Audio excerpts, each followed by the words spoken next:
বন্ধুরা, জীবনে বেশি কিছু চাই না, খালি খামু দামু আর ঘুমামু। খালি খামু দামু আর ঘুমামু। প্রত্যেক দিন আমার কিছু না কিছু খাইতে মন চায়, কিন্তু টাকায় কত কুলায়, টাকা তো নাই।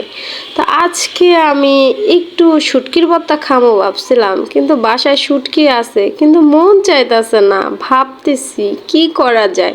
তা আজকে পেঁয়াজ রসুন আর শুকনো মরিচ দিয়েই আমি ভর্তা করে নিব।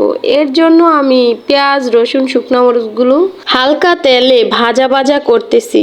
এই রেসিপিটা অনেকেই বলবা, আপু কোত্থেকে শিখছো? আসলে আমরা সব কিছু তো মায়ের কাছ থেকেই শিখি, কিন্তু এই রেসিপিটা আমি আমার মার কাছ থেকে শিখি নাই। আমি আমার এক প্রাণ প্রিয় বান্ধবীর কাছ থেকে শিখছি। সে এখন দুনিয়াতে নাই। তার অকাল মৃত্যুতে আমি গভীর শোকাহত। সবাই ওর জন্য দোয়া করবেন, যাতে আল্লাহ তাআলা ওকে জান্নাত নসিব করে। পাটায় আমি লবণ আর মরিচগুলো প্রথমে পিষে নিয়েছি। এখন পেঁয়াজ আর রসুনগুলো দিয়ে দিলাম। দিয়ে সুন্দর করে হাতে বেটে নেব। দেখো কত সুন্দর করে নিজ হাতে ভালোবাসা দিয়ে বাটতেছি। এভাবে পাটায় বেটে ভর্তা খাইতে অনেক ভালো লাগে। তো আমার বাটাবাটি কমপ্লিট। এখন আমি এই ভর্তাটা একটা প্লেটে উঠায় রাখবো। তোমরা অনেকেই হয়তো জানো, আবার অনেকেই হয়তো জানো না, পাটার মধ্যে ভাত নিয়ে খাইতে আমার অনেক মজা লাগে। তাই আজকেও আমি সেটাই করব। পাটাতে ভাত নিয়ে নিছি। এখন এই পাটাটার মধ্যে ভাতগুলা খুব সুন্দরভাবে পুষবো আর একটু হালকা ডলা দিব। তাহলে ভাতটা খাইতে মজাই আলাদা, মজা আর মজা। আর একটু ভর্তা নিয়ে নিলাম। একটু ভর্তায় তো আমার হয় না, আমার অনেক ঝাল ঝাল ভর্তা লাগে।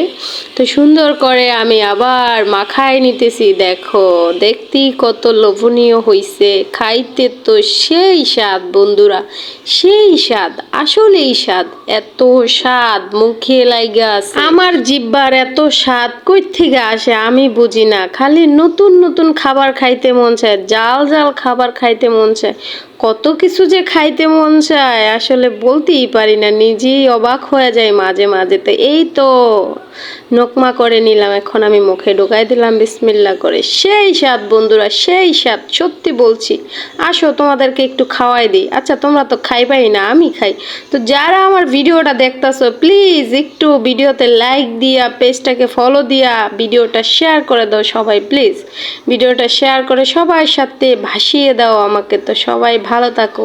সবগুলা ভর্তা খায় ফেললাম। পাশের ফ্ল্যাট থেকে আবার মোগলাই পরোটা নিয়ে আসছে, এখন একটু মোগলাই খেয়ে নেই। ডিমের মোগলাই পরোটা, ভর্তা দিয়া মোগলাই খাইতে কেমন লাগে বন্ধুরা? সেই স্বাদ, সেই, আসলে তো স্বাদ, সেই স্বাদ।